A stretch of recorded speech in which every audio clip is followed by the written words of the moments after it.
This weekend, the racing capital of the world welcomes the planet's top GT teams and drivers for the 5th running of the Indianapolis 8-hour presented by AWS.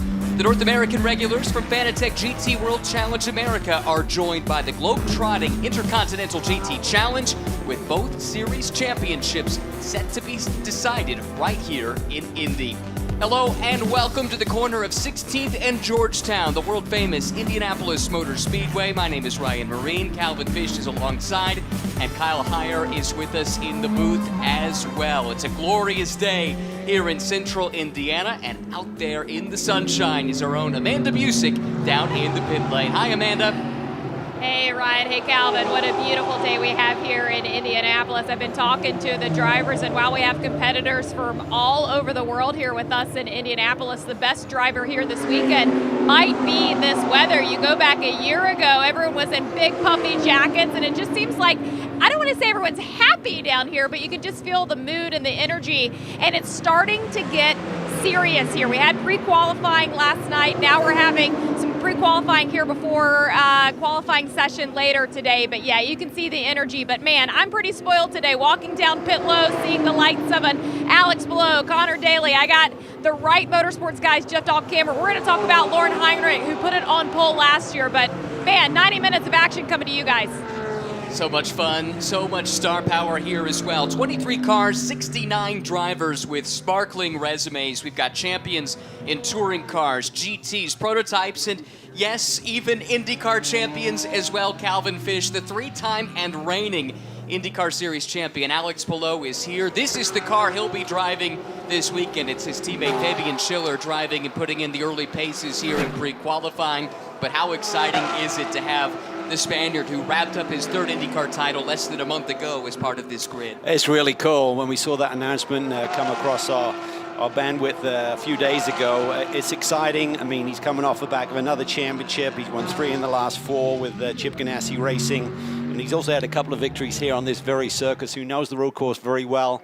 I think he'll adapt very quickly to this GT3 car. It's been a few years since he's been behind the wheel of one of these sort of race cars, but he's got so much talent, and he'll just take it totally in his stride this weekend. Also former pole sitter at the Indianapolis 500. He has the 3rd fastest 4-lap average around the oval here in history. Did that a couple of years ago. Well, let's go back to the pit lane because Amanda has some of that star power joining her down pit side.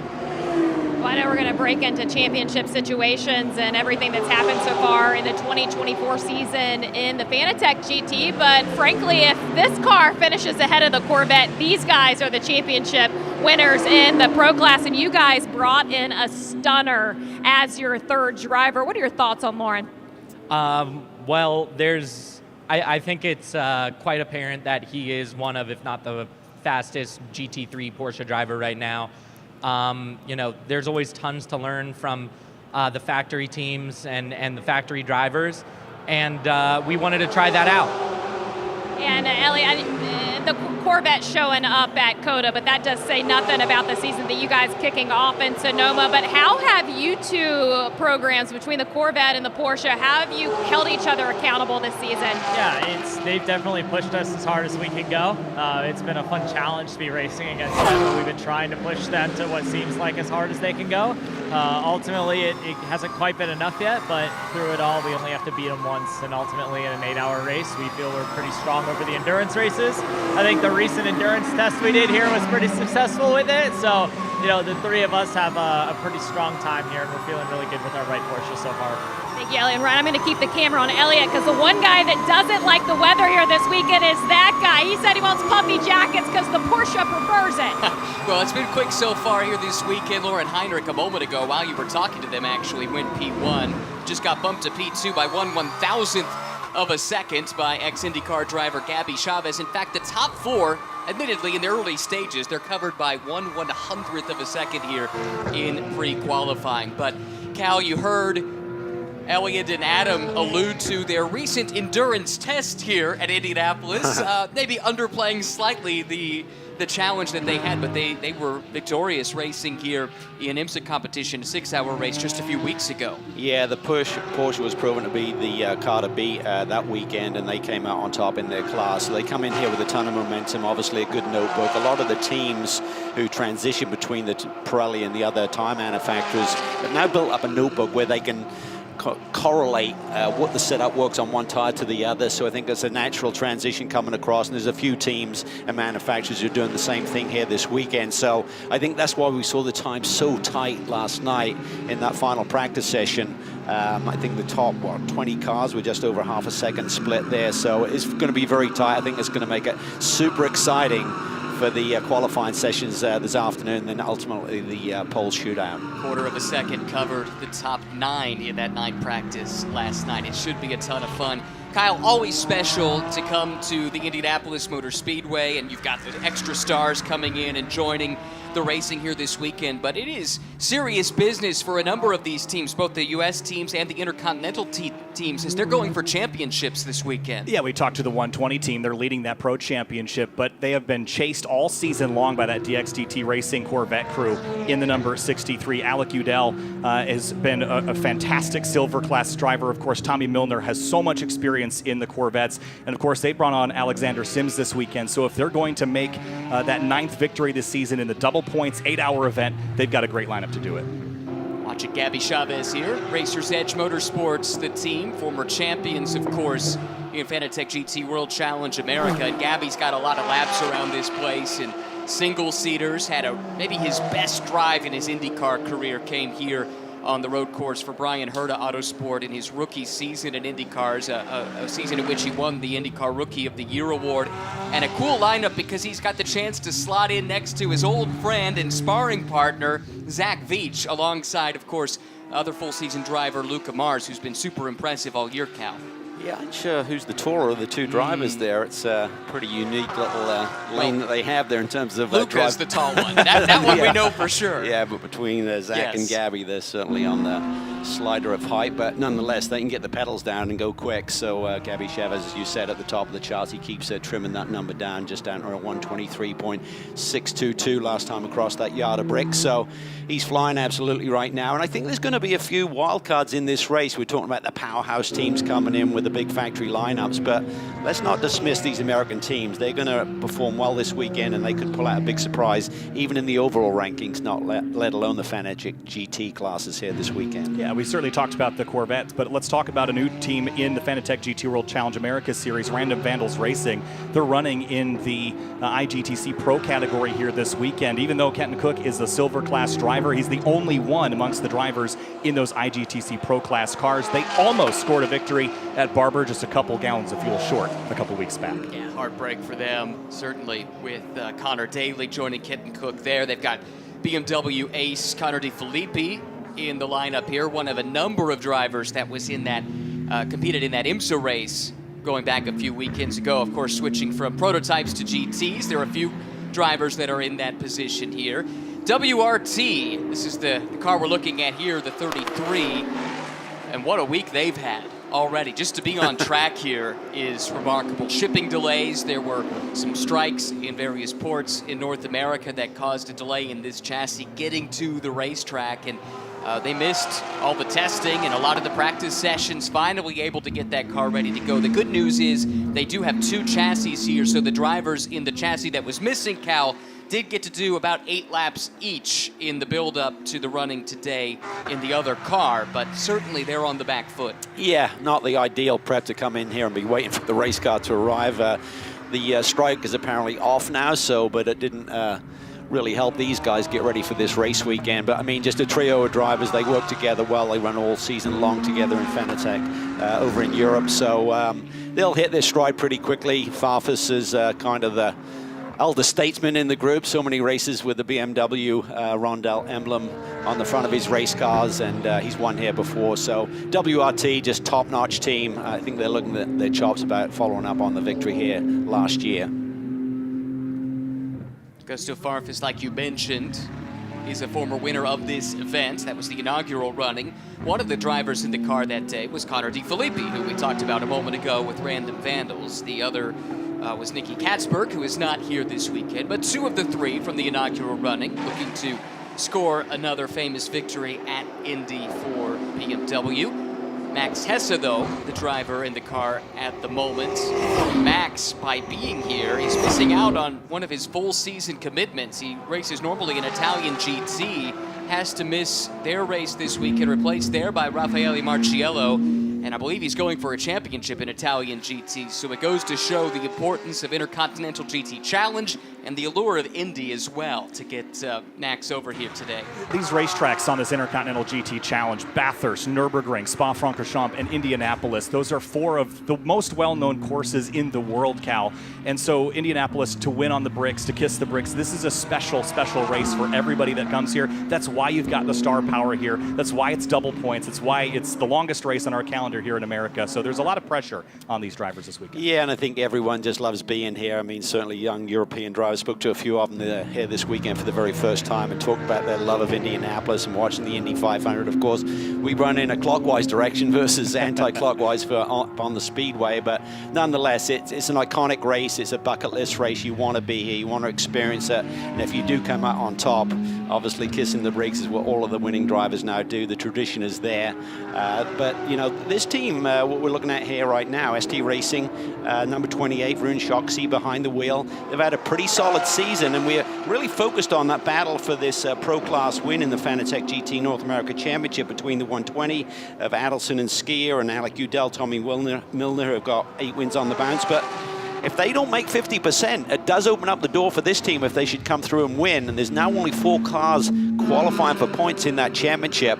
They could suddenly steal it right at the end of the day. It's not out of the realm of possibility. They come in 37 points back, 50 points on offer. And this team, this lineup with Choxy and Auberlen all season, they've been super consistent. Started the year with 6 straight podiums, just added their 7th at Barber Motorsports Park. But crucially, they have yet to win.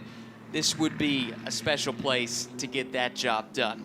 Of course, such a famous name when it comes to Ferrari racing. Couple of cars injured here this weekend. Riccardo Agostini driving here in pre-qualifying. And speaking of pre-qualifying, probably should explain the way that this qualifying format works for the Indianapolis 8-hour. Pre-qualifying effectively is a practice session. However, there is the possibility that times in this session could be used to set the grid if for whatever reason qualifying were to be canceled. We have a qualifying session coming up later today, 3:05 local time here in the Eastern time zone of the United States. That is broken into 3 distinct sections. Each driver will take part. It's an aggregate of those 3 drivers' times that then will set the grid from 11th on back, and it will set the 10 cars that are set to take place in pole shootout, which comes up this evening at 5:35 local time. That is for the top 10 cars, regardless of class. Each team in those top 10 will nominate 1 driver to go for pole. They get an extra set of Pirelli P0s as well to do it. And then at the end of that pole shootout, which is very short, just 15 minutes, we'll know the top 10 starting positions and crucially pole position for this year's edition of the Indy 8-hour. Clear as mud? I think you said it really nicely and succinct, actually. It's quite complicated, but it's very exciting as well. I love the format. It's going to be a great afternoon. All of those 3 drivers that you talked about in the individual segments get a fresh set of probably P0s, and there's that extra set for the pole shootout. You can only use that set for that one session, then taken away, and you go back to your 12 set allocation that started here yesterday. So you have to be mindful of that. All of the teams, you can't just pound around and keep throwing new sets of tires at it yesterday. You got to be mindful of the fact you only got 12 sets to work through. You know, a very long race here on Saturday as well. Cal, tell me about the importance of qualifying for this round of the IGTC, because this is our shortest round of this championship. Bathurst is a 12-hour, Nürburgring and Spa are 24s. So is qualifying all that important in this event? What's your thoughts on that here? Well, I think with any endurance race, does it win you the race? No, but I think staying out of trouble in those opening laps and opening hours is going to be key. And you can also then kind of manage the strategy a little bit more. You're a little bit more in control of things from the front rather than in the pack. And we've seen some of the favorites trip up in traffic here around this road course. You've got two big long straightaways which dominate this 2.4-mile layout. This is one of them down Holman Boulevard into turn 7, obviously the front stretch across the Yard of Bricks. But these sectors here, if the drivers get their elbows out, it's very easy to have a little bit of damage on your race car. So if you're leading the pack and kind of out of the chaos, I think it certainly helps things.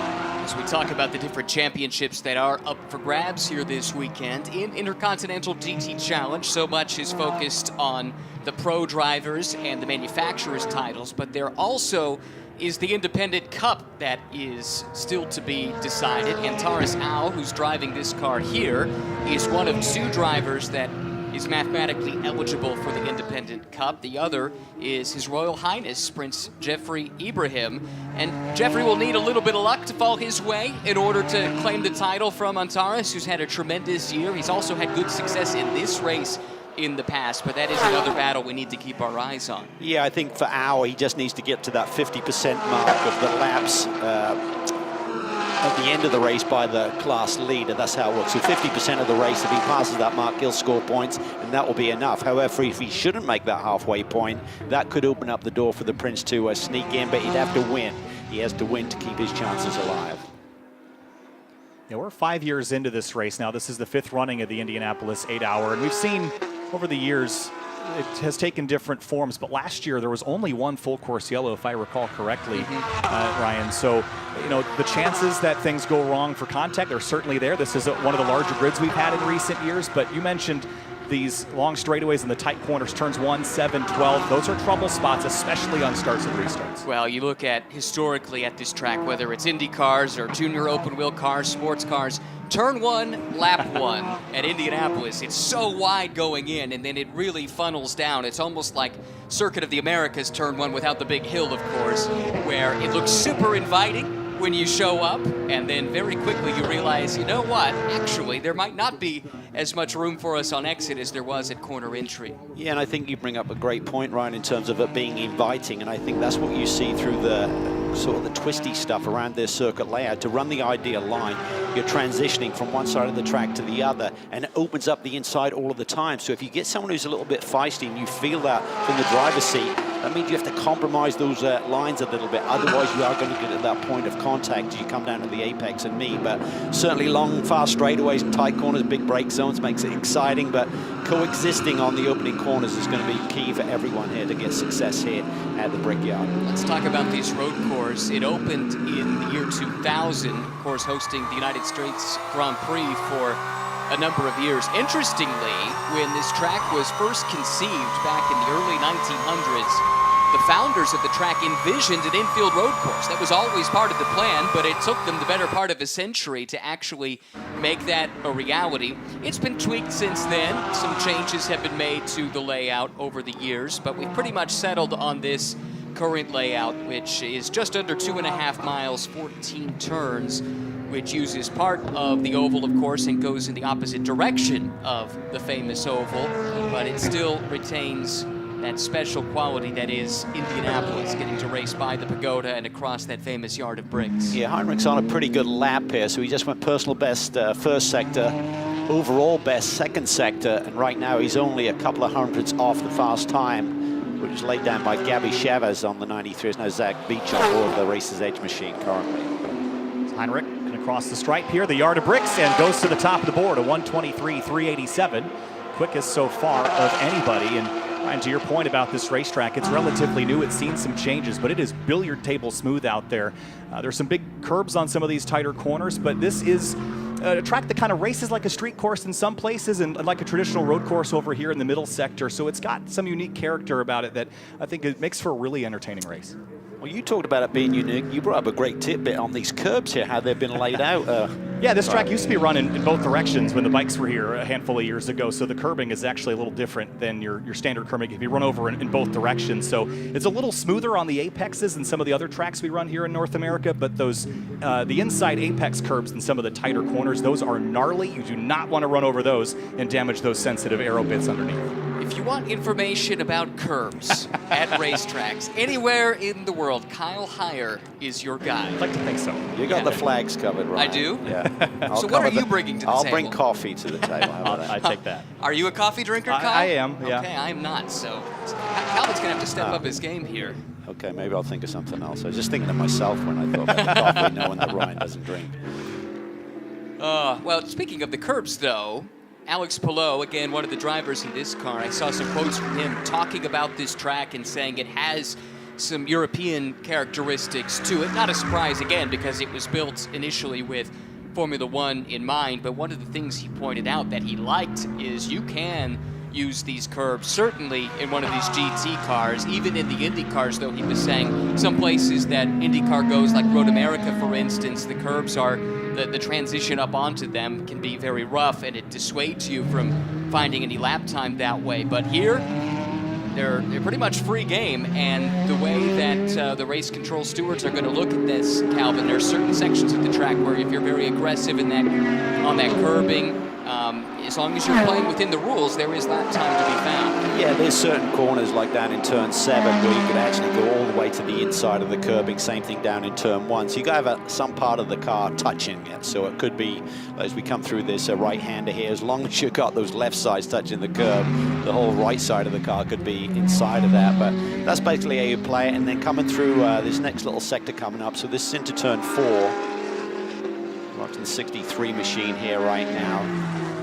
Navigating. This is a high-speed chicane here. This is 5 and 6, and you can see there's a bit of runoff road there. They're not going to call out of bounds there. They're just saying you've got to safely get back onto the racetrack whenever you can, because you're going to be forced over there in certain moments in this race, particularly if you've got drivers coming out on relatively cold tires. You can use the tire warmers and blankets and such to generate a little bit of temp when you're coming out of the pit lane, but still there'll be a bit of an overlap with someone on a hot lap and being out there versus someone getting up to speed here this weekend. Yeah, that first sector, you get a lot of that back and forth that you were talking about, Calvin, and then it sort of ends with that run through that turns 5 and 6 chicane, and oftentimes you'll see cars leave turn 4 side by side, and it's not really a corner you can race through. You have to race to it, and sometimes we've seen cars get airborne over that curve just trying to stay on the road, so it's nice to know that they don't have to force their way back on. They can just tuck back in line without facing a penalty round. Tommy Milner heading to the pits for DXDT Racing. This program was announced right here 1 year ago on Indy 8-hour weekend that DXDT would be running these Corvettes on behalf of Pratt Miller and General Motors. Certainly a customer program, as you would expect in GT3, but the first customer for GM in SRO America competition, and what a season it has been. They've rattled off 8 wins in a row since joining the series at Circuit of the Americas in May, and suddenly find themselves only 7 points out of a potential championship, but it has not been an easy start to the weekend for them. No, when they reflect back, they say, yeah, we've won 8 on the bounce, but we haven't been the fastest race car. It's been about execution, flawless driving by Alec Udell and Tommy Milner, and great teamwork within the DXDT organization. But they come here a little bit on the back foot. They had a bit of a BOP change going into Barber, where they lost some restrictor size, which is horsepower, obviously. And that worked okay at Barber, but you get to Indy with these long straightaways. I did a ride around the track with Tommy Milner yesterday, which we'll see in the show tomorrow, which was a lot of fun, by the way. And he said, well, we're on the back foot, but they're about 10K down compared to some of the other brands here. And that's hard to fight with. They got a car that really handles well. They're really comfortable with the balance of the race car, but they just don't have that lap time right now. So it's going to be a tall order. That, I mean, if they win their 9th in a row, there's nothing that the 120 car can do about it. However, if they don't win, that means they've got to gap the 120 by 2 positions, which is going to be a lot tougher with how fast that Porsche is here this weekend. You mentioned the BOP change at Barber. You know, they won that race 2 on Sunday, but it almost wasn't. There was about 2 laps to go, and the Random Vandals car ran out of fuel, just a miscalculation on the pit lane. So they almost didn't win that race. That would have stopped that streak there. But the other thing that I think could stop the streak is just the endurance nature of this event, Ryan.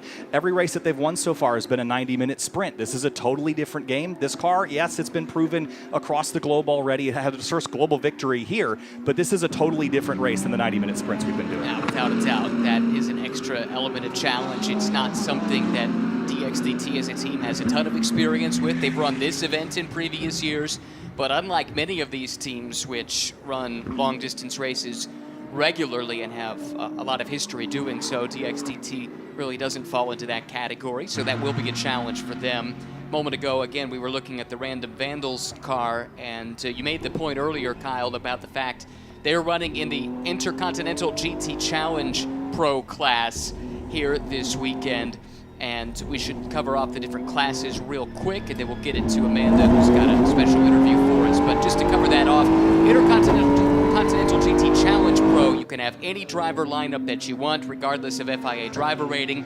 Fanatec GT World Challenge America Pro, you must have one silver driver, and the third class is a Pro-Am class, and you must have bronze-graded drivers as part of that lineup. We were talking DXDT a moment ago. Let's go to the source of DXDT with Alec Udell, who's standing by with Amanda. Hey, Ryan. Yeah, and I was talking to Erica Hagan just prior to you guys having that conversation of the Corvette in search of speed here this weekend. And you said that you guys are trying to do everything that you can. How can you compensate for that in the race time?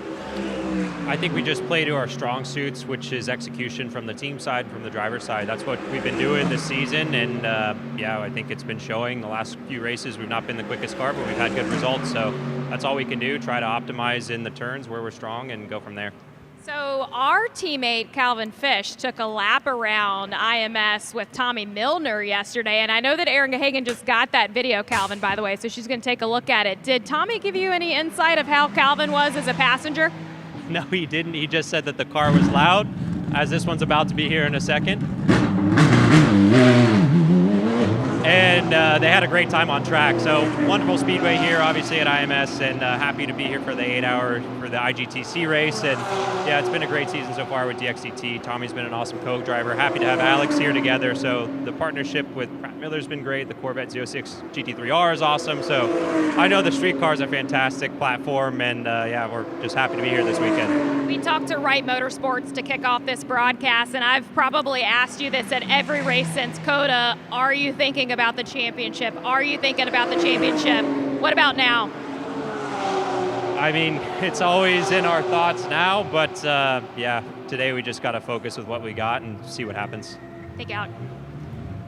Yeah, you mentioned having Alex alongside. That's Alexander Sims, GM factory driver, reigning GTP champion in IMSA last year, who made the decision to switch back to GT racing for this year. Just part of that extra star power that we have on the grid this weekend that makes this such a tantalizing prospect looking ahead to the race tomorrow. Yeah, and chatting with Tommy Milner yesterday, he said Alex is like, why do you guys keep winning? It can only go wrong when I show up at Indy now, do you know what I mean? So he's feeling the heat, feeling the pressure, but he'll take it in his stride. He's such a pro, and he's a rocket ship behind the wheel of one of these GT3 machines, knows the car well, has to learn the tire a little bit here this weekend, but again, they're at a level, they're 2 or 3 laps, and they just take it in the stride. I think managing the time might be a little bit different for someone who's not familiar with it over the course of a race stint, but outside of that, they'll just look at the data, they'll look at what the teammates are telling them, and they'll be totally on song in the race, I feel. Here is the IndyCar champ, Alex Palou, making his first GT3 start since he did a season of Super GT in the GT300 class back in 2019. Interestingly, driving a McLaren. I say interestingly if you know Alex's recent history, but we'll just leave that there. He's right at home, though, doing this. Certainly knows this track well. A 2-time winner in IndyCar competition on the road course here at IMS. Yeah, he does know it well, and he's on a high. I mean, he's basically on vacation, right, until the season starts again next year, so this is just a thrill. He's always wanted to try it, and finally got the opportunity through his connections with AMG. And just some, this sport is all about relationships, and they asked him if he wanted to do it, and he said for sure. So I'm sure the family's always cool with that. Like, the thought the season was over and you're going to be at home, right? But now he's back at the racetrack, but I'm sure he's loving life. You know, there's a lot of open-wheel drivers here this weekend, Cal, and they're jumping into these GT machines, which are heavier than the cars that they're used to, and different tires and different aero. And how hard is that to adjust to, or is this just something that the drivers can adapt very quickly to? I think, you know, through the use of sims, you can certainly get up to speed very quickly once you get behind the wheel on the racetrack. I think, as I said earlier, it's all about managing the tire over the stint. They can feel really good when the tires are fresh, but if you overdrive them and you're looking at 65-minute stints here this weekend, you can really pay the price towards the end of that. So I think that's the real key factor, is knowing how to, you know, I relate it to chewing a piece of gum. Do you know what I mean? If you really keep chomping at it with your teeth, 2 minutes in, it doesn't taste very good anymore. Similar to a tire, right? If you keep really abusing it, you get to the end of an hour, it's not going to feel and taste so good. They also have traction control and ABS, which is something that they might not be used to, Ryan. Oh, certainly not. And Alex has talked about needing to adapt to that, but the fact he does have some GT3 experience, reading some quotes from him at least, he alluded to the fact that at least he knew what to anticipate from those systems as he jumped aboard the car. No need to adapt here with these drivers in this team. These are BMW aces with quite possibly the top BMW team anywhere in the world. Team WRT, look at what they are doing with prototypes, with GTs, the races they've won at just a high level for so many years now. And they've come to the States and done very well here at Indianapolis in the past as well. Charles Weirtz driving the car at the moment. Fastest among the IGTC Pro entries to this point here in pre-qualifying, just over 30 minutes in. Yeah, and he's the main BMW driver threat for the championship. Comes into this round 7 points back of Vanthoor and Gounon. Vanthoor's not on site here this weekend, so his championship aspirations are really laying in the hands of everyone else having a bit of a disastrous weekend. So Weirtz is 7 points back, and if he wins here, he'll hold the tiebreaker as well, with that second victory being here at the final round of the championship. So a win for that car means he would be the driver's champion. Sometimes it's nice when it's just that cut and dry, right? Yeah. You know exactly what you need to do. You don't have to worry about permutations. Just go out and win the thing. This is a fun entry to see here. Sun Energy 1 here, Kenny Habul in the 75 Mercedes AMG. Calvin, you were telling me, we talked about the 4 rounds of the Intercontinental GT Challenge. He's got a residence over in Bathurst. Yeah, he's had a couple of victories there over the last, 3 or 4 years, so he loves the place. Aussie, obviously. He's a fun character, Kenny Habul. I think the team is now known as 75 Express. I think they recently changed that designation. You still see Sun Energy displayed on his race car, but yeah, I think that it's literally in the middle of the racetrack, so I can imagine, I'm not sure Kenny resides there that much. He's got several properties around the world, but imagine Kenny, if there's a race going on, just pulling out of his garage and joining the event halfway through or something. My understanding is it's right off the Conrad Straight. Exactly. So Alex Palou's got to get a place next door here, I guess. That's right. That's right. He's not too far away up in Carmel, I believe, but nevertheless, yeah, great to have Kenny here. 2-time winner at Bathurst, like you said. He's a 3-time Intercontinental GT Challenge champion, twice in the Pro-Am Cup, once in the Bronze Cup, and has had just so much success everywhere in the world. Had that big crash, though, at Spa last year, if you recall, that cost him a lot of his racing plans from the midpoint of the season onward, but bounced back in a big way. And to your point, Calvin, about the team, typically the Sun Energy 1 name had been run by a couple different service providers over the years, but he built his own team in-house now that runs this car based out of Germany, and he's got his own staff running it, which is a change here in 2024 from what we've seen in the past. This is another car that showed up late on the grounds here at Indianapolis due to those transportation issues that the teams were fighting through this week. It's the number 130. 130, which is significant, Ryan. It is. Thank you for teeing me up for that. I've been waiting to work this in all weekend. And the number 130, significant on this car. Mercedes has run that in a number of events over the course of the season, because it is celebrating 130 years of motorsports activities for Mercedes, dating back to the first ever automobile race, the famed Paris to Rouen race in July of 1894. Cal, you weren't there for that, though, right? Just missed that one, okay. Ryan. Yeah. All right. Yeah. Shame. Would have been I was nice. scheduled to be there, but I had some transportation issues myself. Well, so did they with this car, as you were pointing out. Trying to get it here, one of the 2 cars that were affected by shipping delays. I think it was the Centenary Spa 24, Cross-Track 24 Hours of Spa, that the poster was a Mercedes AMG, and then one of the original Mercedes that took on the challenge back decades and decades ago. It's just great to see the legacy of manufacturers continue in a global championship like this, not only in Europe but abroad. Of course, Fanatec GT World Challenge, part of a multinational effort across the globe to bring GT racing all over the world with cars and drivers that span span the entire world. It's really neat to see. Talked about the car being late getting here, but this driver was delayed too. Jules Gounon just a couple of days ago was testing the Alpine hypercar in Barcelona and showed up just in time to hop in for night practice last night. Yeah, champion last year in IGTC. Talked about Kenny Bull's success at Bathurst. Well, this man has had 3 victories there over the years. So 29 years old, just regarded as one of the top drivers. I mean, there's a handful, right, you could put in the same lane, but Jules Gounon is certainly regarded as one of the very best aboard one of these cars. Now, the year he had last year, you mentioned the Intercontinental GT Challenge Championship, but he won at Bathurst, he won at Kyalami, runner-up here, 3rd in the Gulf 12 Hour. So 4 IGTC entries, never off the podium. Also, just had a class win at Petit Le Mans, had a class win at 24 Hours of Daytona. He had one of those magical one years here as well.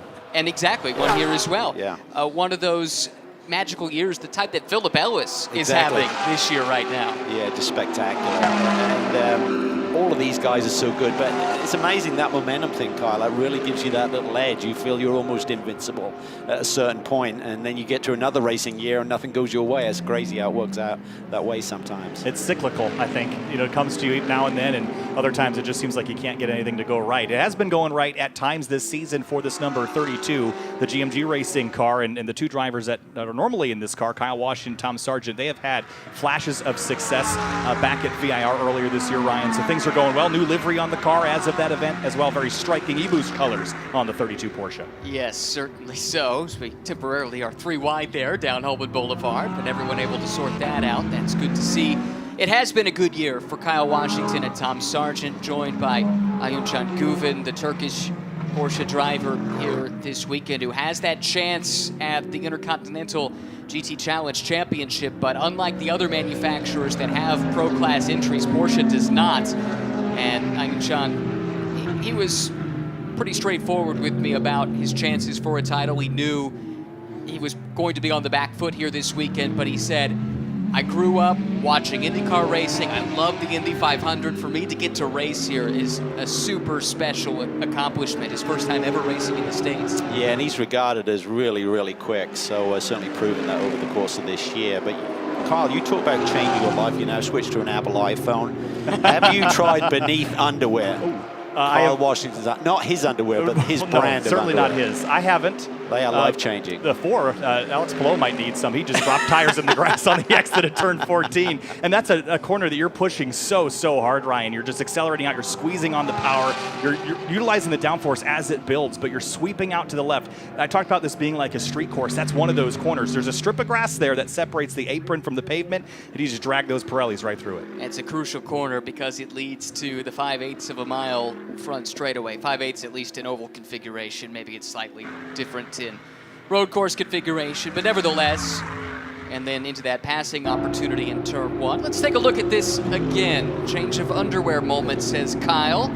Oof, yeah, I'd agree. A little bit. Yeah, and he'd gone personal best in sector 1 and 2, so that was going to be a really good lap as And he he's was off. asking for a little bit more. So he's certainly finding the limits here.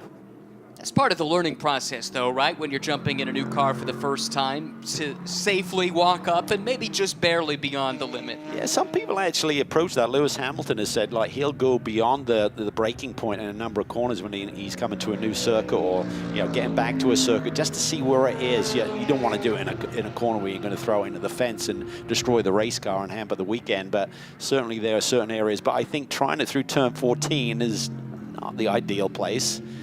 Because you can certainly have a big one there. So we'll head back down pit lane, maybe just check all the grills and air intakes and things. The thing you worry about when you go off in the grass, Cal, is just clogging up all those ducts and things with grass, because it'll overheat stuff and then things go wrong from there. Yeah, those front splitters, like a blade, they're pretty efficient lawnmowers, and basically all those trimmings go up into the grill. Here is Jeff Burton, he and Philip Ellis, joined by Elias Sepinen, the Finnish driver, 20 years old. Part of their driving lineup here this weekend. Been a breakthrough season for Jeff Burton in so many ways, utilizing their opposite strategy throughout the course of the year, where they start Jeff up against the pros and Phil up against the AMs in the Pro-Am class, and it's yielded them a couple of race wins. They've got a chance to finish second in the Pro-Am championship this year, and I asked Jeff earlier in the weekend, are you guys thinking about that? And he said, heck yeah, we're thinking about that. With that big, bright smile that he has. He's had just so much fun this year, and it's been really exciting to get to tell that story. Yeah, it has, and the spotlight's been on him because of that reverse strategy. It's all about the pace, and is it enough? Is he losing too much time? And he's really stepped up, to perform. I think Barber, the last round of our championship, was the best we've ever seen from Jeff, and he's really enjoyed this relationship with Philip Ellis. It's been a great sounding board for him. Yeah, great partner for sure, and Philip has been just magic in everything he's done, it seems like, in 2024. Let's get more from the pits now with Amanda. Well, it's 1 year ago here that this guy saw victory here in the Indianapolis 8-hour, and you come in 12 months later. What was the highlight of the trip here last season? Yeah, probably winning the race, I think, was the highlight of our weekend here. Sure, we also had a lot of good fun in Sheldon. But yeah, this year we have a bit of a different lineup with Charles. We brought Charles up into the lineup, so let's see what we will do this year. It wasn't without struggle getting through the race last season, and it's the cool part about this race is we get to celebrate it as Indy's only night race. What is it like taking this BMW around here as it starts getting sunset in Indianapolis? Yeah, it's really cool. I mean, it's such a historical race. It's such a historical place, to be honest. And to race in the night I think is pretty cool. Last year we were fortunate enough to kiss the bricks, so I think that is also pretty cool, especially. It makes the race pretty special going into the night. It changes a lot of things for us, also for the car, for how we have to do everything in the night. But that makes it special. So we've been taking a look at the point situation. Good luck here this weekend for you guys. Thanks a lot. Thank you. Brought up a great point there that you have to do something different with the car. So you may see some teams that, through the heat of the afternoon, may be struggling a little bit, may not have the ultimate pace, because there's a limit to what you can change on the car once you're out there in the middle of green flag action. So you may have to have a setting that's not going to be ideal. Fight through the middle of the day, the heat of the day, but when it cools down, have a car that is really quick for those last couple of stints. One of the American Pro-Am competitors, Flying Lizard Motorsports, switching to the BMW midway through the season this year. Elias Sabo and Andy Lee, the full season driving strength, but joined by Nick Yelloly this weekend. And this car has been quick, especially when Nick's been driving in the testing and practice leading up to pre-qualifying. You had a bit of a technical issue yesterday, which was just a sensor, nothing too dramatic, but did lose a little bit of their track time. But yeah, just talking to the whole group there, Thomas Blum and all of the engineering people there, just says having Nick on board. I mean, Andy Lee does a great job. Elias obviously learning the ropes with GT3 machinery this year, but it's really great to have that sounding board, that benchmark that Nick's got so much experience in this race car and in GT3 racing across the globe that he just comes in and can give you that direction immediately and tell you what's right and what's wrong. So they're enjoying this experience. They want to have a great result here this weekend, but I think even the bigger picture is just steering them in the right direction moving forward. I think also when you switch from one manufacturer to the other, there's a learning process just with the driving dynamics, Cal, but also the electronics and relearning all those systems. That'll take a little while to get that down. Your notebook gets wiped out. You have to start all over with setup and sourcing parts. It's a pretty major change, I imagine, to switch chassis. It is, and for them, with the timing of that, they really haven't done any testing, so it's really best been learning this car on race weekend. It's been a good fit. I spoke to Andy a little bit yesterday. He says it's been great, love the car. Elias seems to be more comfortable in it, so they're really excited about next year. It's been great to get a few events under their belts this year with that new machinery and come out of the box strong for 2025. They've got the excellent Owen Hayes helping with engineering on that car, and Owen will know Nick Yelloly really well because Owen also works with the Rahal BMW GTP team here stateside. So there's that nice crossover there. I was trying to pry out of Owen at Barber who their third driver would be, and he would not tell me. Tough nut to crack, Owen. But he did tell me we'll have no excuses. And I'd say that sums it up nicely when you get a factory driver of Nick Yelloly's accomplishment to join here for the 8-hour. Well, it just showcases how important this event and how important the IGTC is to these manufacturers. In fact, we've got Philip Eng, who was victorious here overall just a couple of weeks ago as well for BMW. So they're bringing in all the top guns, so to speak, to support these customer programs. Nick was runner-up in that inaugural Indy 8-hour, if you recall, for the Vulcan Horse team. BMW won 2 in that event back in 2020. Suppose that might have been Alex Palou's first exposure to it. He would have been racing here that weekend, if you recall. IndyCar ran 3 times at the Indy road course that year, and because of the COVID-19 pandemic, they had to reshuffle their schedule a little bit, and they were running on 8-hour weekend. Yeah, and I think he said, I think he's mates with Danny Juncadella, and I think he was over having a chat with him. I think that's when he got intrigued by, I'd like to do this race as well, you know, so it's finally come full circle for him. Cale Grenier jumping in the 130 now, running some laps here. I want to go back to something Amanda talked about down on the pit lane about how this is Indianapolis' only night race, and that changes the dynamics a little bit. The only lie Lightning McQueen ever told me is that race cars don't need headlights because the track is always lit. Not this one. No. And Darrell Waltrip always used to say it's like turning the contrast up on your TV. It makes it spectacular to watch, but Calvin, it's tough at times to kind of gauge braking points and things because not everything's lit around here. No, for sure. So getting through this tight, twisty section and not getting inside of those curbs and ripping anything off the race car is going to be super critical. They had experience of the same nighttime session, which mimics the finish of the race here tomorrow last night. So hopefully they got the headlights and everything pointed in the right direction along with the setups. And off for Bill Auberlen from ST Racing there. Doesn't look like he hit anything. So we go back to following Mick Grenier around. This is the car we talked about earlier when Jules Gounon was driving. Mauro Engel, the third driver in the lineup. Grenier, another one with open wheel racing experience at Indianapolis, but on the oval. He actually ran the Freedom 100 in 2010, I want to say, which was the old Indy Lights, or now Indy Next race held on the oval in support of the Indy 500. Had a 10th place finish that year. We got a look at what happened to Bill Auberlen, the veteran, a few moments ago.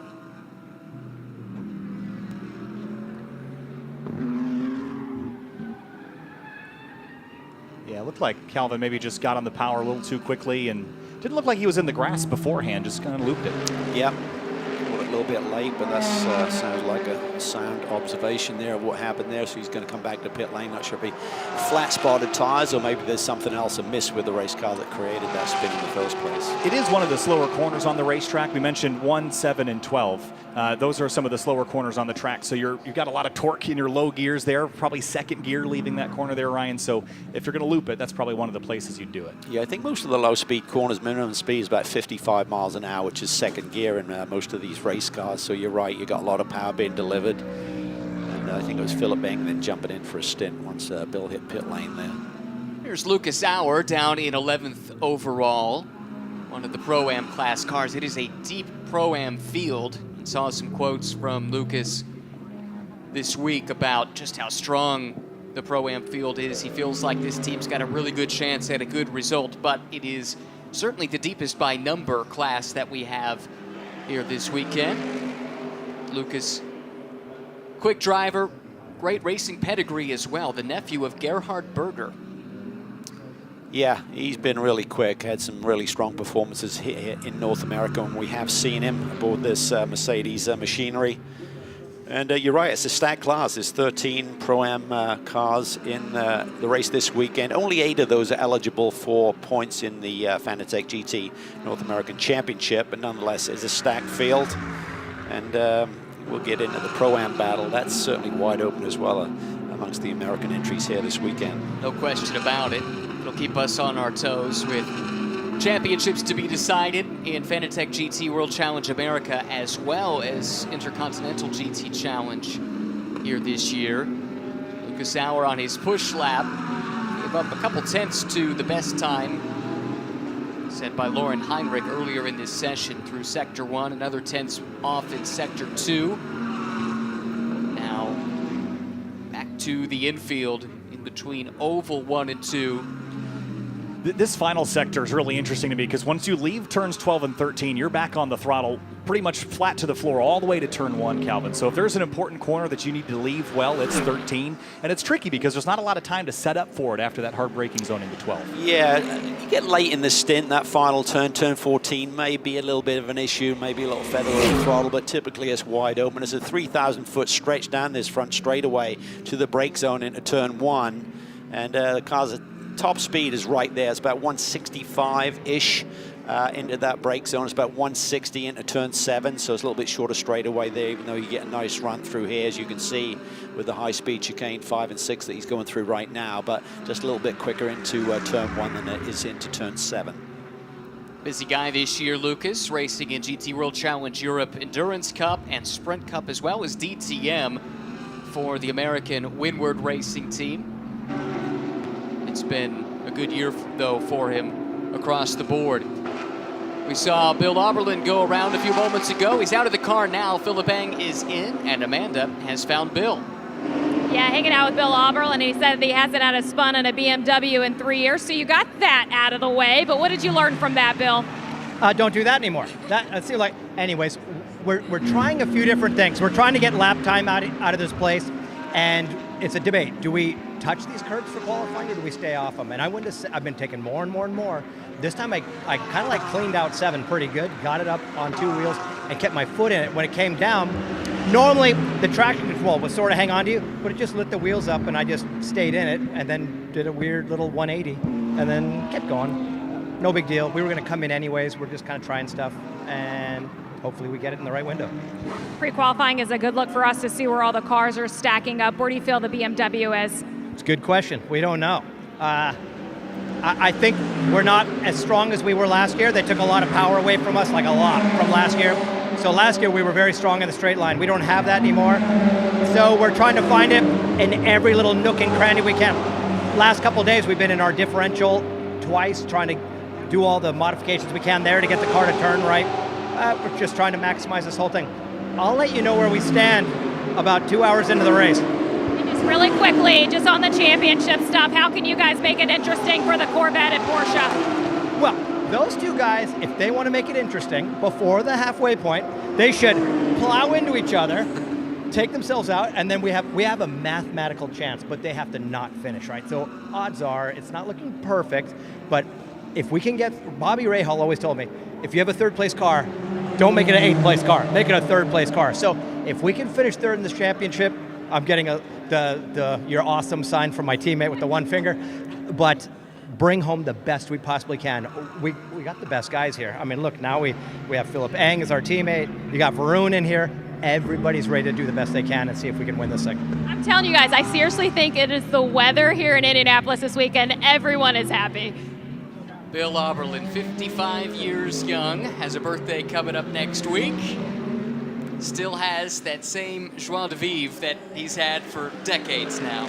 Yeah, his passion and competitive spirit is just amazing at that age. He can still get the job done behind the wheel. He is still super fast, and he looks at every detail. He talked about they've been in the differential trying to get the car to turn a little bit more, so you kind of unlock the diff a little bit so it will actually turn. And because when you come through that first sector and through 7 through 10, as you talked about, Kyle, you really need that sharp change of direction. And if the diff is too loaded in terms of driving the car forward, it makes it understeer a little bit, so they can work with the differential with the settings there to help that a little bit. But he looks at everything.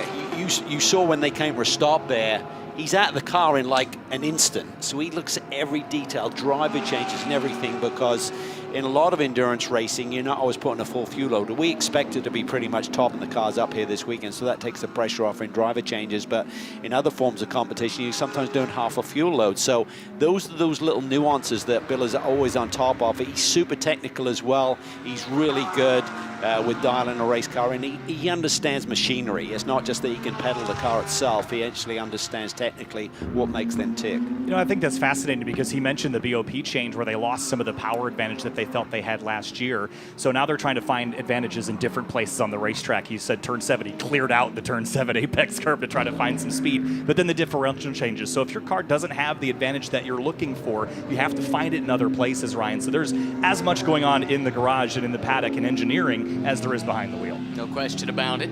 That was Augusto Farfus coming through. I believe that was Philip Eng that he was passing in one of the 2 ST racing cars. Similar liveries across the two different classes though, Pro and Pro-Am. That team's got a chance.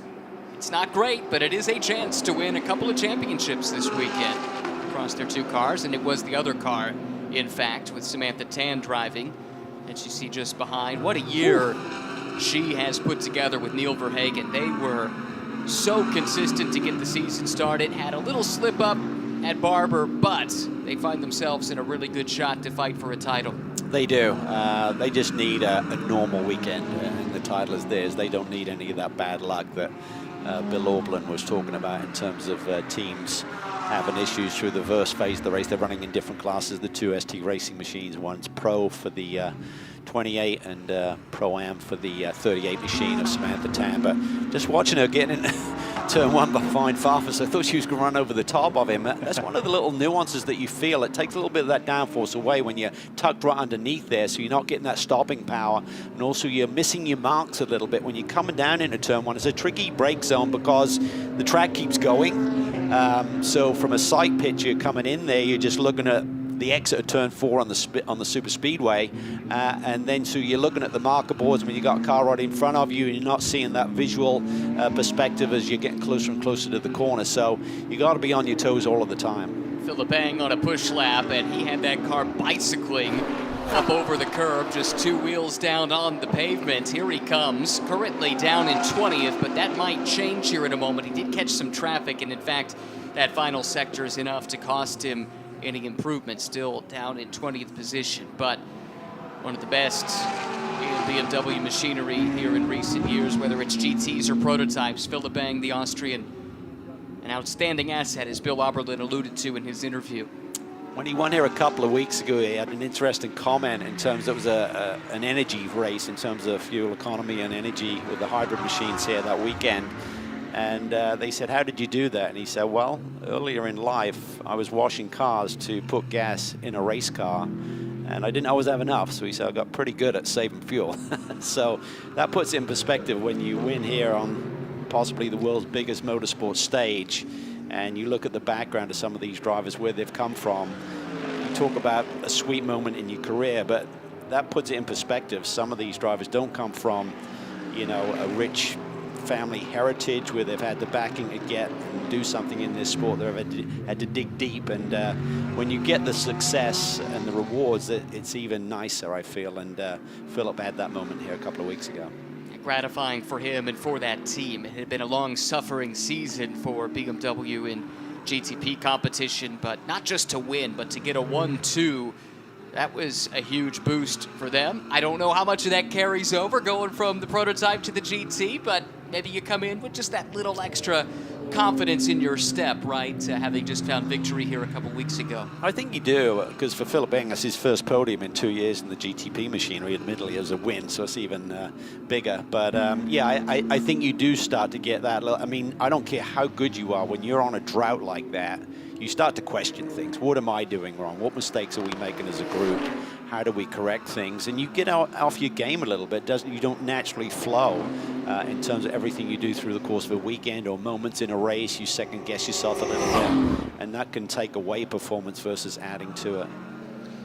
Noticing that the last few times I've been watching some sector loop timing here, not a lot of improvement for anybody in sector 3. It seems like 1 and 2 is where most of the gains are coming, Calvin. Is there any reason why it would be tricky for anybody to find time in that last sector right now? Well, there's not too many corners, so sector 1 takes you down through that first chicane and through the exit of the second chicane on the Holman, so that's sector 1. Then sector 2 runs from the exit of turn 6 all the way up to turn 11, so you're only really dealing with turns 12 and 13 there, so there's not a lot of performance gain or change through that sector, I think. Another look at the 32, GMG Racing. Talked about the season that Kyle Washington and Tom Sargent have been having, with Ayun Guven joining here this weekend. Great team, GMG, involved at so many levels of the sport here in North America. New headquarters out at the Thermal Club as well in California. Big plans for them for the future too, of course. 163's got some star power in it as well. AF Corsa has brought on Tony Vielander to join this trio here this weekend alongside Oz Negri and Jay Schreibman in the 163 car. So good to have them back here in the paddock. And of course, I think Vielander will be fun to watch here this weekend. No question. He's here now for the 3rd time in the last month or so. Yeah. He was here for Ferrari Challenge. He was here for IMSA. Now here for this as well. Jay was telling me yesterday, we are, if you average us out, the oldest lineup in this field. Jay up over 6 decades of experience, let's say, and Oz kind of climbing that ladder too. Tony in his 40s. Yeah. And hasn't done a whole lot of racing in recent years. So they're pretty good spirited about it. They know that this is a tall task for them. Jay and Oz have run in the AM class when they have appeared so far this year. This is a jump up then to Pro-Am, but you can't wipe the smile off Jay's face. He's loving the chance to be here on the big stage. Yeah, absolutely. And to be back in Indianapolis is superb. And to see Tony back on our shores in our championship. As you said, 44 years old, a couple of Le Mans class victories to his name, a couple of FIA GT championships as well, World Endurance Championship under that V-Lander name. But he's just a character. I just love him as a bloke, and he loves his racing. He's still a Ferrari ambassador. He's no longer a works driver, but an ambassador.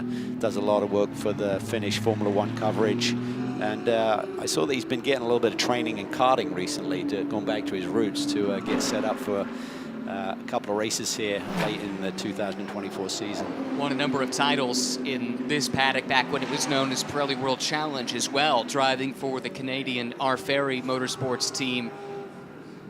Just a great name and a great personality. You know, the Finns have a reputation of being quite serious and understated, but Tony puts lie to that, doesn't he? He does, yeah. He's pretty demonstrative. He's kind of the anti-Kimi. I remember interviewing him the first time, and I had this impression of what he was going to be like. I was so intimidated. And he turned out to be the most welcoming, generous with his time kind of guy. So all of that apprehension was apparently based on nothing but a false stereotype in that case. But anyway, great to have him back here in the States. I went through exactly the same. Really? Things. He has such a stern Correct. look, doesn't he? Yeah. And you're like, well, will he even talk to me? And then he's just like, you know, you crack the door open and it just flows. Right. I feel a little better now. How about this number 29 car, the Turner Motorsport BMW with Robbie Foley and Justin Rothberg. And Justin Rothberg has learned so much this season, pulling double duty, not only in Fanatec GT World Challenge, but in the GT America Series. Great coach in the form of Robbie Foley, but they've got Patrick Gallagher on board here this weekend as well, Calvin, who's also extremely experienced in GT3 machinery. So I'd expect this car to be right up in the mix as well. Yeah, I think it's a really strong lineup. I mean, Justin's just done a tremendous job learning this type of car, and he's just gaining more and more confidence, and his performance is showing that on the racetrack with that confidence spike. And I think with Robbie Foley, I mean, he's just been so impressive over the last 2 or 3 years. Now BMW works driver, and just right at the top of his tree. Gallagher and Foley finished second here a couple of weeks ago. They're in a threat for this championship here this weekend, another one next week. So season's coming to a conclusion, pressure's on, but this Turner Motorsport Group really excels in these type of scenarios, and they're still in the chance of this championship. They need things to go their way this weekend with the 38 car in a pretty commanding lead, but it's an 8-hour race. Anything can happen. We've been talking about the drivers that have different types of car experience on this road course here at Indy. I think Patrick is the only one that has started a NASCAR race on the IMS road course. He did an Xfinity Series race back in 2022. And, well, maybe Connor Daly has. I know he drove the Xfinity Oval this year.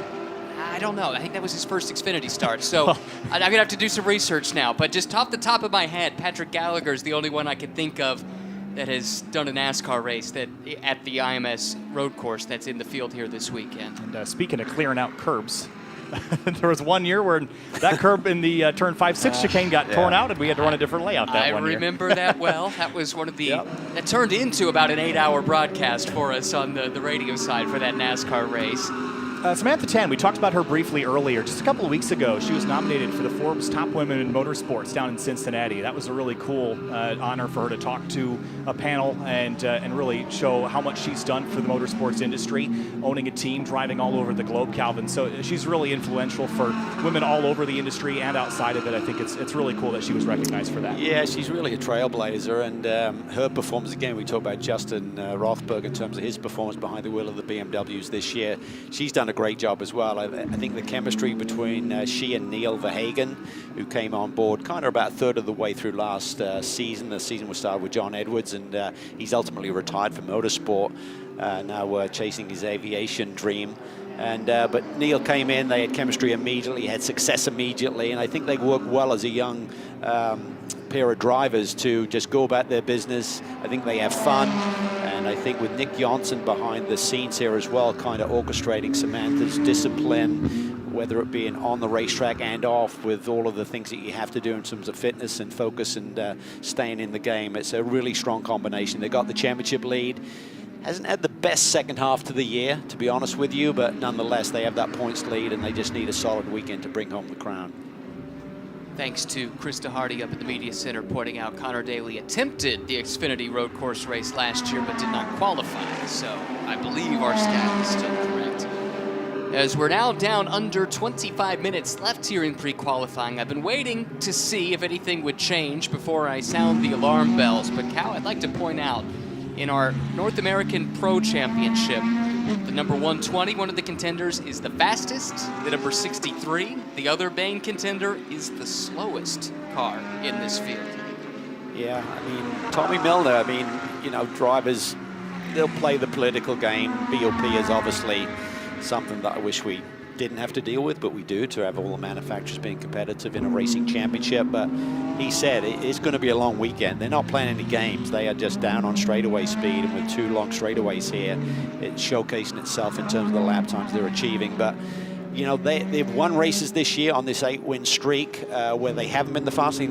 I think they had the 7th fastest car at Barber, for example, in terms of the data, but they got to victory lane. So I think the real differentiator has really been Alec Udell in terms of having that silver driver. He is so strong in that position that's given them the edge in terms of setting up Tommy to finish the race, or Alec jumping in and getting the job done in the second half of these 90-minute races. But this is a longer race, 3 driver lineups.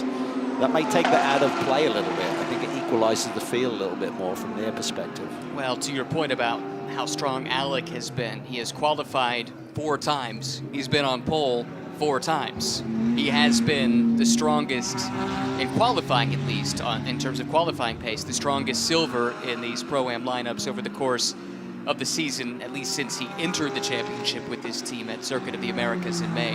You know, one of the other things, Calvin, you mentioned that the BOP changes. This Corvette, this new generation Corvette's a complete departure from, you know, the prior generation cars where they were front engine rear drive. Now it's a mid-engine platform. It's a flat plane crank V8. That's why it has a bit of a different engine note to it. And I don't know that it's really known what happens when you pull the power back a little bit, or you make changes, you throw some weight in different places to balance the car. I think there's still a lot to learn about the car in these different kind of BOP trims, if we'll call it that. I think there's still a lot to discover. They were learning a lot at Sebring earlier this year and just building the notebook. And now, they, again, just like with the BMW, they have to find an advantage somewhere else. Yeah, and it's hard to go to the table and, you know, demand we need more performance when you won 8 in a row, right? So I think Tommy Milner has been around the game long enough to recognize that. And as Alec said in his interview with Amanda a short while ago, we just got to keep our heads down, do our thing, execute the race, and see what shows up at the end of an 8-hour race. And but the Porsches are tough here. They are really tough here. A couple of weeks ago, I think the 120 car has the fastest time here this morning. And the driver lineup is really strong. I mean, we talk about Lauren Heinrich coming on board here, you know, his credentials. Pole here last year in a Pro-Am entry, also had the pole here a couple of weeks ago, even though it was lost in post-qualifying tech.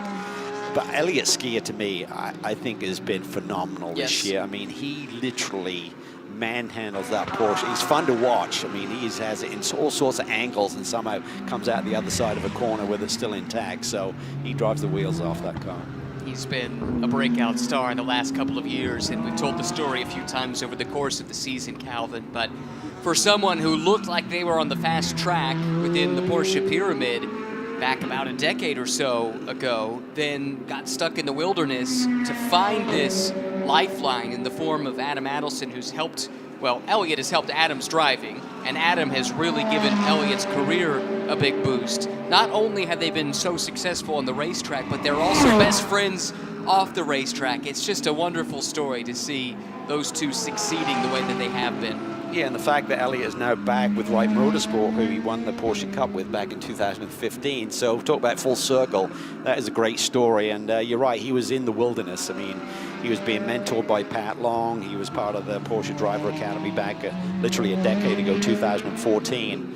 And then he disappeared. And sometimes that's really hard because as a young driver, as a young person, you got to start to pay the bills. I went through that myself. Suddenly you can't just be pounding around paddocks every weekend looking for a ride. And once you disappear off that road a little bit, it's hard to find your way back. Well, he's managed to do so, and big things, I think, are in the future for that pairing. I know Adam's got big plans on where he'd like to go in his racing career. Safe to say Elliot will be by his side. Those two are quite a duo, and a lot of fun to talk to as well if you get them together. Just watching them play off one another, you could tell they've got great chemistry, and that has to help in the racing environment as well, when you've got your best friend that you're sharing the car with and going through the ups and the downs of a racing season with. Yeah, that's the best way to go about it, right? Because you're having fun, you're going out to dinner together, you're a team. But we have seen success with drivers who don't necessarily get along with each other. They just focus on the big picture. We need to get a result.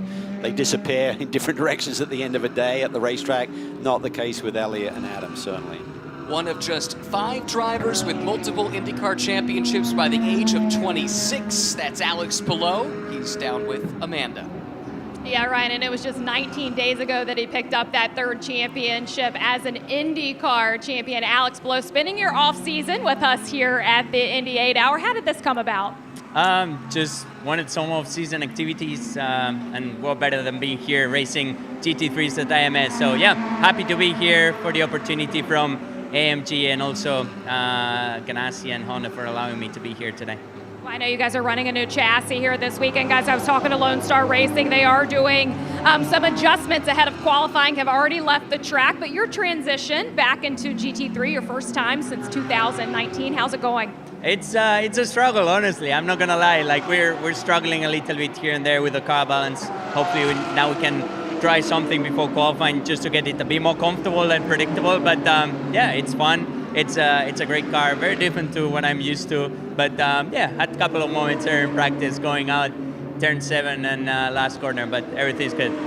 You've seen the checkered flag here, the last 2 May visits to the road course. In IndyCar, is there anything that translates? I mean, yes and no. The track is still the same. Some corners, they feel very different. They're super easy on an IndyCar, like turn 4, and then you come on a GT3 with all the weight and not so much downforce, and it becomes a real challenge. So, yeah, I think there's some things that I can translate. I think what I'm gonna struggle a little bit more probably is the battles. I think the way we race in IndyCar is not really the same as here in GTs. Like they are really stocked up, and they have battles throughout all the race. So yeah, I'm looking forward to that. Congratulations on such another unbelievable season for yourself, and welcome to the SRO paddock. Thank you guys. That personality is what you get with Alex Palou. If it's a good day, if it's a bad day, and he's had some really difficult ones over the last couple of seasons.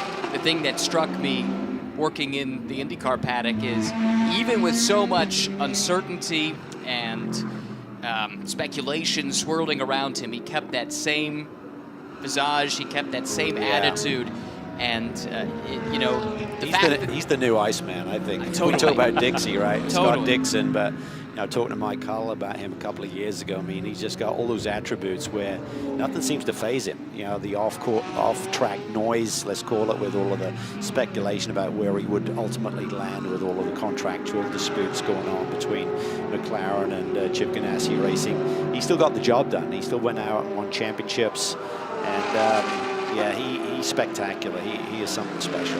You think about how that could have fractured a relationship with a team, but somehow, I think in large part due to his personality, it hasn't. In fact, it seems like that relationship is as strong as it's ever been. Well, Chip always says he likes winners. Yes. And, he certainly got one there. No doubt about it. Has the 3rd fastest 4-lap qualifying average for the Indy 500 in history. Only Arie Luyendyk and Scott McLaughlin, this year's pole sitter, have had faster pole runs, I should say. No, that would be overall. Yeah, that is right. So, because Arie's was not for a pole, it was done on the 2nd weekend. Anyway, that doesn't matter right now.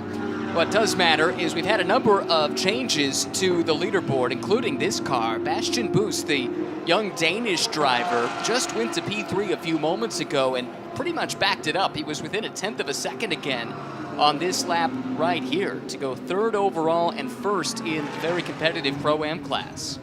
Yeah, it's really tight across the board right now. We've got 10 drivers within a half, actually make that 12 drivers within about a half. No, more than that. Look at it. We got 15 drivers within half a second of each other. It's real tight right now on the timing and scoring screen. And 4 different manufacturers represented in the top 5 as well, Calvin. So you talk balance of performance. Things are looking pretty tidy right now. Over the course of an 8-hour race, it'll look a little different perhaps. But right now, it looks like there's a lot of different mousetraps that are all pretty effective. Yeah, it's going to be literally hundreds and thousands of a second that will determine the grid spots, and certainly that pole shootout here later in the day.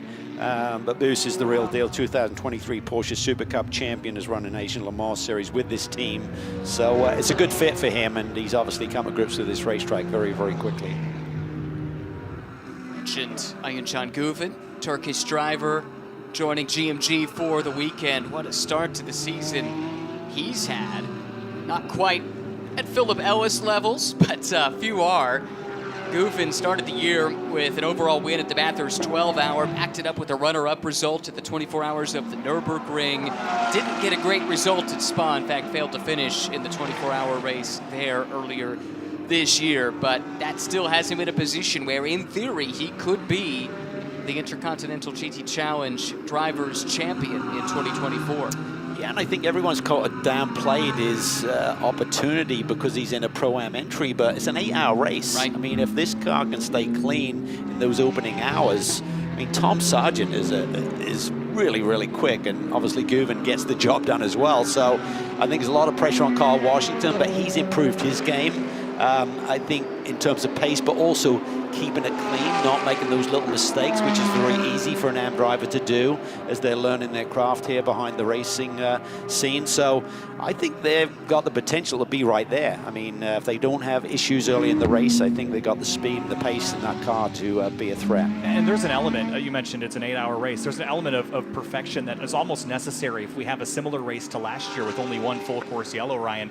Any mistake that you make is amplified. Pit lane, penalties from contact, spins, all of that is going to penalize you so much more when you don't get a reset every 25 minutes. It's important to be really, really good. And that doesn't always mean be really, really fast. Right, you have to drive within yourself, and to Calvin's point, we've seen Kyle doing that more and more as the year has gone along, and with that, the speed has started to come as well. Tony Vilander on a nice lap right here. Talked about this car and his story returning to North American shores for the first time in quite some time earlier this year, racing in IMSA here at IMS. He'll be at Petit Le Mans next weekend. Vilander does move up one spot past the WRT BMW of Hesse into 18th overall. And now Luca Mars for Racer's Edge. Luca certainly the more unheralded member of this driver lineup, which also is composed of Zach Veach and Gabby Chavez, but Luca is a star in the making. Talk to this team, talk to some folks from Honda. I think they've got something special here in Luca Mars. Yeah, I mean, he's been really quick. I mean, certainly Zach Veach has good GT3 experience. It's not like he just got thrown in this car. He did a full season with the Vassar Sullivan team just a few seasons ago. So for him to really showcase that he's been equal match and maybe at times a little bit quicker than Zach at certain tracks this weekend is really a testimony to this young man's skills, because Zach is really quick in one of these cars. So it's a great little team. I love John Meraki, what he does with that small, tight-knit operation. This is a car that came to the grid for the opening round of the championship, but the deal was literally put together at the 11th hour the week before. So they did zero testing. As I understand, they haven't done any testing during the season either. So they're the team that's just kind of gelled over the course of the 7 race weekend championship and getting stronger and stronger, it seems. And right now, 2nd overall here in pre-qualifying. This is a championship caliber team. They've won a host of them in the last 5 years in North America, so they know the track well, they know the car exceedingly well. If they can get this thing in the window, there's no reason they can't vie for an overall podium. Yeah, Mars just went best sector 2 for that car in this session, so he's on a bit of a flyer as well. Connor Daly in the number 99 Random Vandals BMW. That, again, we've talked about the driver lineup that car has had. They were testing with all 3 drivers back at VIR in a test day, but since then it's been Kenton and Connor, at least back at Barber Motorsports Park. So bringing in Connor DeFilippi, that should be strong. Luca doesn't improve that time around.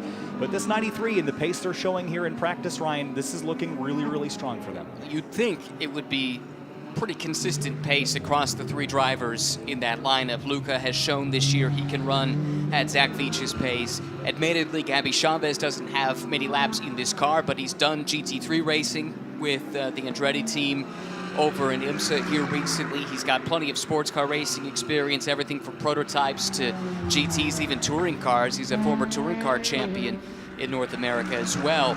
So all of that taken together, again, I do think this could be a dark horse team to get potentially as much as even an overall podium. Yeah, I agree with you. It's all going to be about execution and keeping your nose clean and being strong on pit lane as well, making the right call strategy-wise.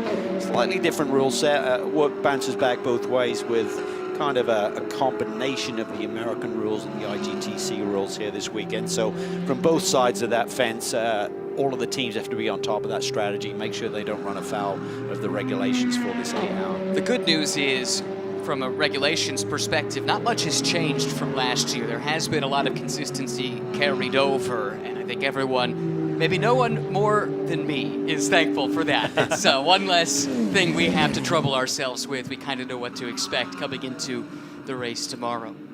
Justin Rothberg sitting on the pit wall there. Chat with the team here throughout the afternoon as they work their way through pre-qualifying. Here's the 29 rolling down pit road. Another point about the Acura that we should mention, it's the lone Acura in the field. It's also one of the cars that's been around the longest in this form of GT3 regulations, Ryan. So that's great for them because they've got the tooling, they've got the parts. They're not learning anything necessarily. They've probably broken everything you can break. And so for an endurance race environment, you want to know what the spots are. Yeah, even this Evo kit, I've got notes about it, testing back in 2021. So yeah, it's been around for a little while. They know it well. No rain in the forecast this weekend, but that always has been a car that, if it does get wet, seems to excel, even from the very earliest days. I remember it debuting at Daytona, and all of a sudden that car came to life in the rain. It was unbelievable. Yeah, they were struggling for pace in dry conditions, but when we had some wet weather in that debut season, as you said, the car was always strong there and has maintained that. So it's going to be exciting to see what happens. And, you know, the world we live in with BOP, having a car that's a little older in the tooth is not such a bad thing because, to your point, Carl, you've got a bigger notebook to work from. You should know from a durability standpoint what are the weak links and be ahead of that game. So I think it's an advantage versus, say, the Corvette that's on its first season here in SRO. Just ask these guys, right? When this new 992 Porsche showed up, it's taken Porsche and the teams a while to make this a race-winning package. It was not in the early stages. So to your point, sometimes tried and true is a good way to go. Tried and true in sectors 2 and 3 right now for Porsche. The 120 Wright Motorsports car quickest in sector 2, in the 61 EBM Porsche quickest in sector 3, but it's the 31 team in Team WRT that's got dominance in that first opening sector, Calvin. Yeah, and Bill Auberlen talked about they don't have the same BOP, not quite as fast down the straightaway, but certainly in that first sector, a good chunk of that time comes from the sprint across the start-finish line down to the brake zone for turn 1. Leach in the number 61, that's the car we were just talking about. That was best of any car in sector 3. Across the stripe there, no pickup. Just continuing to click off laps. A lot of teams have done north of 40 in this session, right? Yeah, Brendan, part of a very strong Antipodean representation on the grid, comes from New Zealand. He's done a lot of racing in Europe in recent years, primarily with Lamborghini, but has returned home here recently and has been running a GT World Challenge Australia for the Melbourne Performance Center team. He's been doing GT Open a little bit with Earl Bamber Motorsport and a few other odds and ends as well. Let's take a look at this. This could be a good lap from Connor DeFilippi and Random Vandals. Good enough for 7th with an overall best middle sector thrown into the mix. Yeah, but he could be on a new tire run, so maybe that first sector was affected by that, so this second lap could be quicker if he is on a sticker run here to get a little bit of a quali sim. Maybe he didn't have the tires totally into their window. He was overall best in sector 2 and personal best, or personal car best, let's put it that way, because 3 drivers have rotated through the car now in sector 3. Pushing very hard in that opening sector. Just a little dust coming up off the curbing there as he uses every bit of the track limits, Ryan. Yeah, here's Brendan Leach. He's also pushing, and look at this right now, trending to be the fastest. Gave up a little time, but not much in sector 2. Is sector 3 good enough?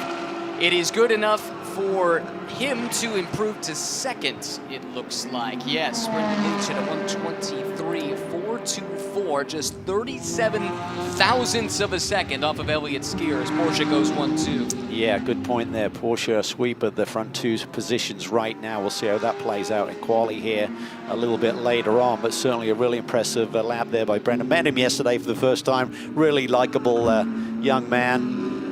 We focus here on Connor De Filippi, went personal best sector 1, fastest overall, improved on his personal best second sector as well. This is a fly we're looking at right here. Here comes the BMW factory driver across the line, and Connor De Filippi jumps to P3. So tight. Revolving door here with some mock qualifying runs at the end of this session, so we could see some shifting and shuffling. And green could be still populating here for the next few minutes. A tenth of a second separates the top 5. Unbelievable. Still a number of manufacturers represented across the top 6. The leading Mercedes-AMG, Stoltz in the number 4.